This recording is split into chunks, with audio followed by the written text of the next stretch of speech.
Now, speculation about a so-called revenge reshuffle of the Labour front bench continues this morning, with some reports saying that Hilary Benn, the shadow foreign secretary, could be for the chop.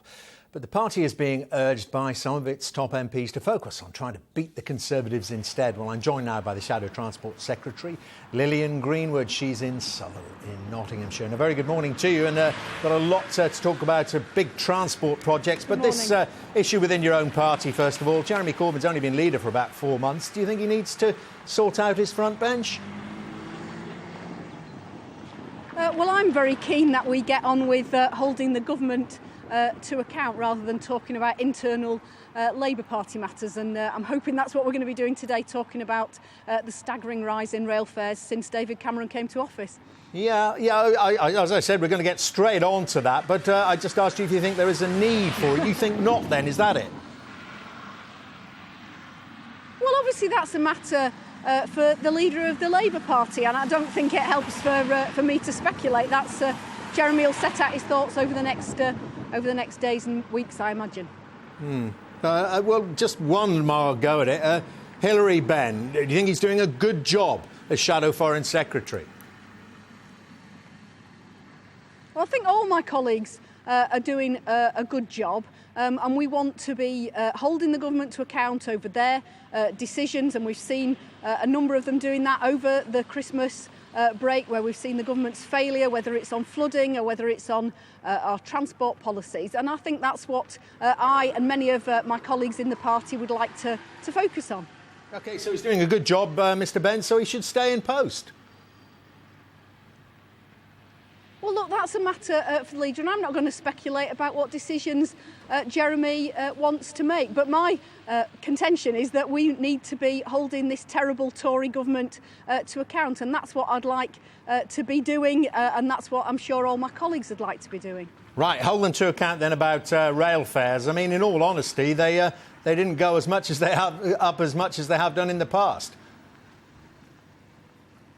Well, of course, it's welcome that they're limiting rail fare rises this year, but unfortunately many commuters won't feel very satisfied by that when they've seen their fares on average go up by 25%, and some commuters, as a result of ministers' decisions, are seeing their rail fares rise by almost 40% since David Cameron came to power in 2010.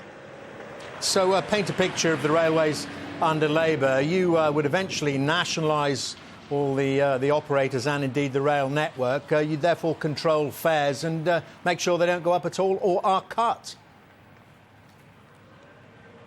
Well, we want to make sure that passengers and taxpayers get a better deal. Under this Tory government, we've seen fares rocketing, we've seen delays and problems to investment, and we know from the government's own McNulty report that we've got our fragmented system is up to 40% less efficient than the best railways in Europe. So we think there's an opportunity to do better by tackling that fragmentation, by bringing franchises back into public ownership, and that can be used to fund investment or to limit fare rises in the future. And what about HS2? I listened to your conference speech last year, and you mentioned there, yes, we need high-speed rail, and you talked about connecting the Midlands and the North. I mean, am I wrong here? Could I read into that you think perhaps HS2 could be built the other way round than the current plans? Well, I'm a great supporter of HS2, and it's incredibly important. You know, I'm standing here in Nottinghamshire. Travelling from Nottingham to Birmingham is a very slow journey, as it is from Nottingham to Leeds. Those journeys could be transformed by HS2. It's time we want the government to get on and get it built, the whole of the Y network. Yeah, but it is that. I mean, which part of the Y, the prongs or the straight bit? Because the current plan is London to Birmingham first. Perhaps the other bits first.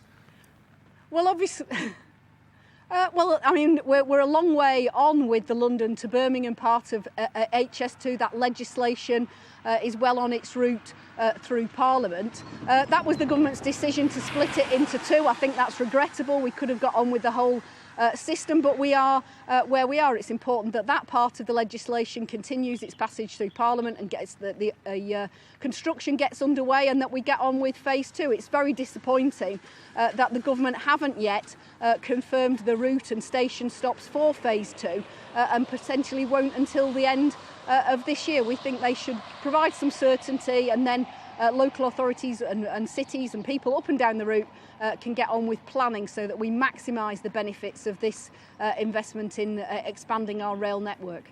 OK, and does your disappointment with the government extend to the issue of another runway at Heathrow? Of course, the Davis Commission said, right, let's get on with it. That's the one we're plumping for. We were told that a definitive decision would be taken before Christmas. Of course, it wasn't. Would you like to see them going for that?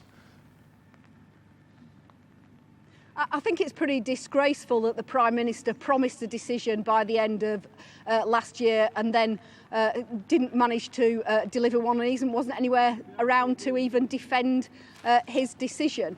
It's clear there are real issues to be tackled, particularly around how a new runway in the southeast could be compatible with EU air quality directive, particularly if they wanted to make that new runway at Heathrow. But we knew all of that when Davis reported back in the summer, and it's shameful that the government have actually just delayed the decision for what seems like political reasons to avoid a by-election in Richmond Park if Zac Goldsmith were to step down as he's threatened to do.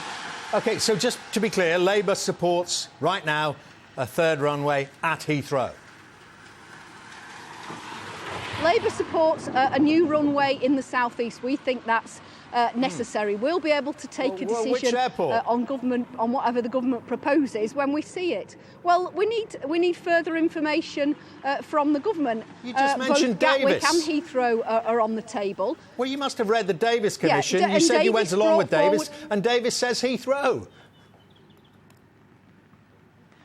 We welcome Davis's report. We think that's a really helpful contribution, but there are some real questions over the local impact, both in terms of noise and in terms of air quality. And until we see proper proposals from the government, including more environmental information, we're not able to make a firm decision one way or the other. It's for the government to bring those forward, and It's very shameful that they have booted that down the road for clearly political reasons when they could have got on with that sooner.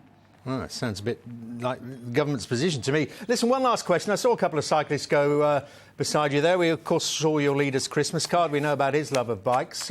This government seems to be cutting the cycling infrastructure budget. Would you restore those cuts? Well, look, we're a long way off the next general election and the sort of spending commitments we want to make. But I think it is disappointing that the government talked about a cycling revolution and then went on to make really large cuts to the cycling budget in the comprehensive spending review. We want to see more people cycling and we want to see a long-term commitment to investment in cycling and walking. All right. Good to talk to you. Thank you very much indeed, Shadow Transport Secretary Lilian Greenwood there.